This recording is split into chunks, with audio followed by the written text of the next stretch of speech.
కార్యకర్తలు, నాయకులు, అభిమానులు అందరూ ఇక్కడికి వచ్చినటువంటి వైఎస్ఆర్ కుటుంబ సభ్యులందరికీ కూడా హృదయపూర్వకమైనటువంటి ధన్యవాదాలు తెలుపుతూ మన నియోజకవర్గ ప్రజలందరి తరఫున కూడా జగన్మోహన్ రెడ్డి గారికి మనస్ఫూర్తిగా శుభాకాంక్షలు తెలుపుతూ 100 సంవత్సరాలు ఆయన సంతోషంగా, ఆనందంగా, ఆరోగ్యంగా ఉండాలని చెప్పేసి మనస్ఫూర్తిగా కోరుకుంటున్నాను. ఈ సందర్భంగానే అందరూ మరి 52 సంవత్సరాలు పూర్తి చేసుకున్నటువంటి సందర్భంగా మన నాయకుడు జగన్మోహన్ రెడ్డి గారికి మరొకసారి శుభాకాంక్షలు తెలుపుకుంటూ మరి ఈరోజు చూస్తుంటే నాకు చాలా సంతోషంగా ఉంది. జగన్మోహన్ రెడ్డి గారి యొక్క జన్మదిన సందర్భంగా మరి పార్టీ ఆఫీస్ దగ్గర ఒక కార్యక్రమం ఏర్పాటు చేసుకుందామని చెప్పినప్పుడు ఇంత పెద్ద ఎత్తుని కార్యకర్తలందరూ కూడా ఎంతో ఉత్సాహంగా ఇక్కడికి వచ్చారంటే జగన్మోహన్ రెడ్డి గారి పట్ల, ఈ పార్టీ పట్ల మీకు ఉండేటువంటి విశ్వాసం, నమ్మకానికి ఇది ఒక నిదర్శనం అనేటువంటిది కూడా ఈ సందర్భంగా మనం చేస్తున్నాం.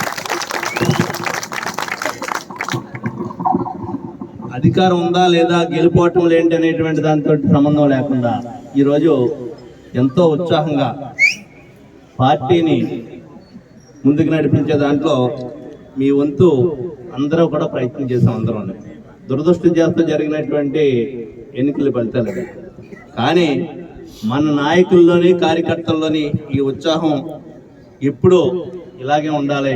దానికి పూర్తిగా పార్టీ తరఫున అందరూ ఏ రకమైన సహకారం కావాలన్నా మేము అందరం నాయకులుగా, కార్యకర్తలుగా అందరం కలిసి ముందుకు తీసుకెళ్లాలనేటువంటిది మనం చేస్తూ మరి ఇక్కడ రాజకీయాలు మాట్లాడటం అనేటువంటిది ఈ సందర్భంగా కరెక్ట్ కాకపోయినప్పటికీ కూడా తప్పుడు వాగ్దానాలతోటి, ప్రజలు మోసం చేసేటువంటి వాగ్దానాలతోటి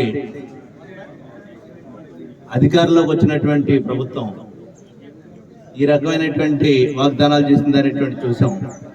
సూపర్ సిక్స్ అని రకరకాలైనటువంటి ప్రజల యొక్క బలహీనతలో ఆసరాగా తీసుకుని అధికారంలోకి వచ్చినటువంటి ఈ ప్రభుత్వం ఇచ్చినటువంటి హామీలు ఏమీ నెరవేర్చకుండా అన్ని రకాలుగానే కూడా విఫలమైందని చెప్పడానికి అనేక ఉదాహరణలు ఉన్నాయి.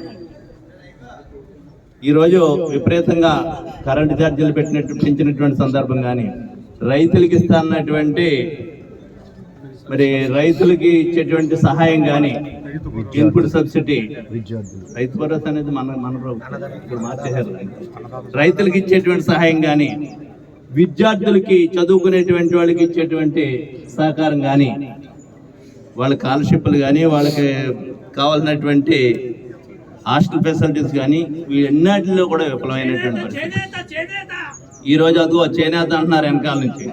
చేనేత కార్మికులకి సంవత్సరానికి 24,000 రూపాయలు మన ప్రభుత్వంలో జగన్మోహన్ రెడ్డి గారు ముఖ్యమంత్రిగా ఉండగా ఇచ్చినటువంటి సందర్భాలు చూసాం మనం. ఎవరి దగ్గరికి లేకుండా బటన్ నొక్కితే వాళ్ళ ఖాతాల్లో డబ్బులు పడేటువంటి పరిస్థితి.